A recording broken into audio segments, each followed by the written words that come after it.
not a whole lot of money was put into them. So they had to work really hard to tell a story. And the work was much harder than like the classic Disney movies that people still love today. They worked really, really hard to tell those stories. But the stuff today, the story is not the focus. It's how quickly can we get people in the theaters to turn around and make a profit? Let's talk about this new trailer for Captain America 4. I have not seen this. Blabs, you've not seen it. Sab, have you seen this? No? Nope. But Alex, you said you watched it. Yeah, it's pretty short, but it's pretty good. Yeah, about a minute, 48 seconds. Let's go check this thing out. I have yet to see this, so let's see what we got here. This is the new Captain America 4 trailer. You're going to get copyright claims so fast. No, not from Disney. This has been established. We're demonetized, copyrighted, the whole thing. Oh, yeah, you're all done. You're done. Yeah, Just pack it up. Wilson. Thanks for coming in. Well, thank you for the invite, sir. I have to admit, I'm still getting used to the new look. They said lose the mustache or lose the election. You and I haven't always agreed in the past, but I want to make another run at making Captain America an official military position.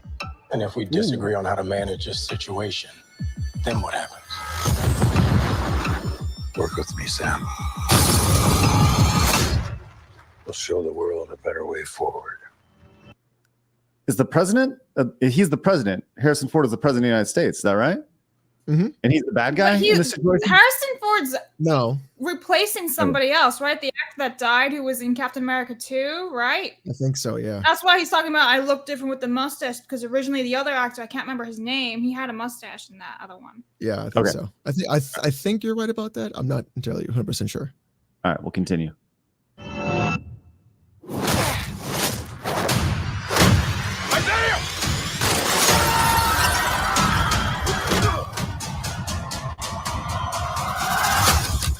Oh, they did the shot. Perfect. You did. Sir, your inner circle's been compromised. Either you can't see that, or you don't want to. What if it's a trap? Global power is shifting. You're just a pawn.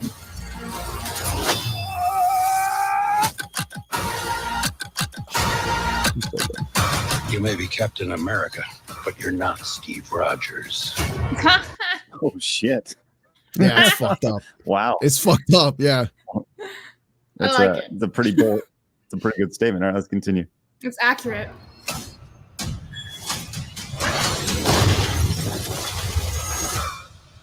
You're right. I'm not.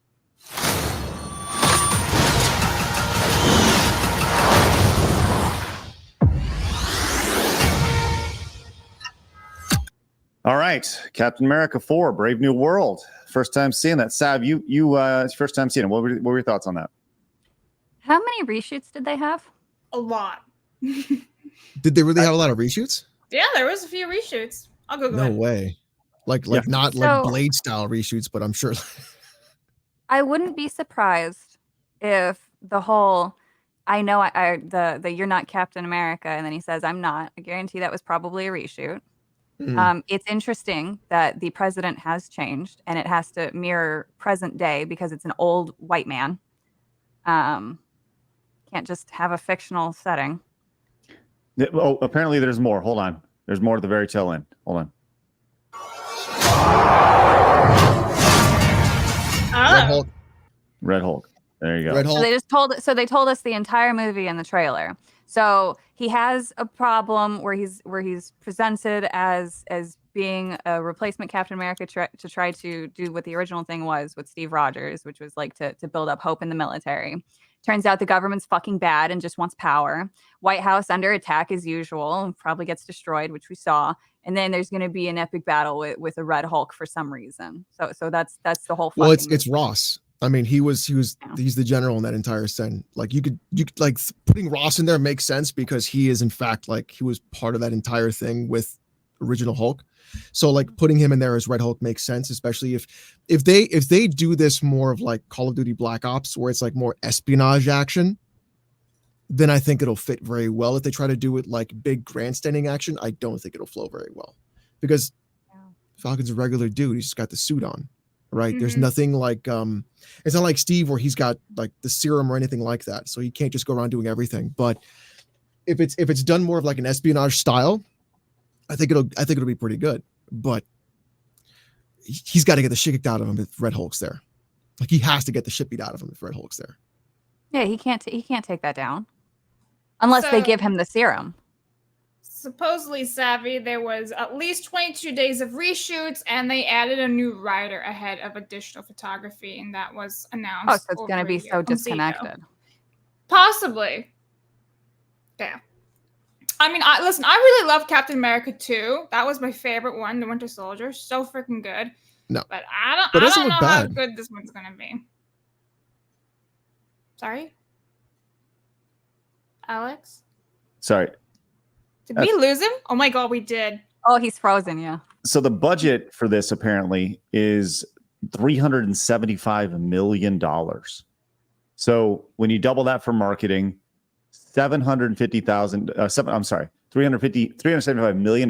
So $750 million. So pretty much to make any money, they gotta cross $1 billion. It's not happening. I agree. I No, agree. the actor, I like the actor. I'm not trying to shit on him. I think he's just doing with the best that he's got. Like, this isn't about him, but he also does not pull the same numbers as some of the other actors in the group. So why does it? This is what I don't understand. We have Godzilla, right? That was just a global success for a fraction of that cost. Why are American movies costing so much to make? Like, I am the most interesting aspect of this would be reading an itemized list of the expenditures. The movie is what were their boring expenses compared to that. I want to see it right down to the fucking snack vendor. Like, I want to see everything because I guarantee the money does not the math will not math. I guarantee it. I don't care how many reshoots that you have. I don't care how much digital bullshit there is. It does not cost that fucking much to make that movie. I agree. I agree. And when you think about like, so I kind of look at it as this, the idea that every time you launch a movie, it's like launching a business, right? You're going to invest X thousands of dollars, X millions of dollars, whatever it may be, right? If somebody was to go to you and say, look, we're going to invest, in this case, let's just say it's $375 million times 2 for marketing expense.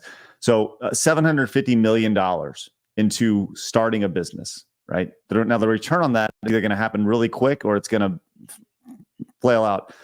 I got to be honest, I can't imagine like the idea of that being a good idea at all, period. You know, like you know what? You hit it right there real quick because you said it was about the speed of the turnaround. Mm-hmm. When you look at the timeless stuff, not a whole lot of money was put into them. So they had to work really hard to tell a story.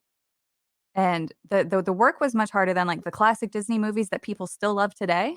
They worked really, really hard to tell those stories. But the stuff today, the story is not the focus. It's how quickly can we get people in the theaters to turn around and make a profit.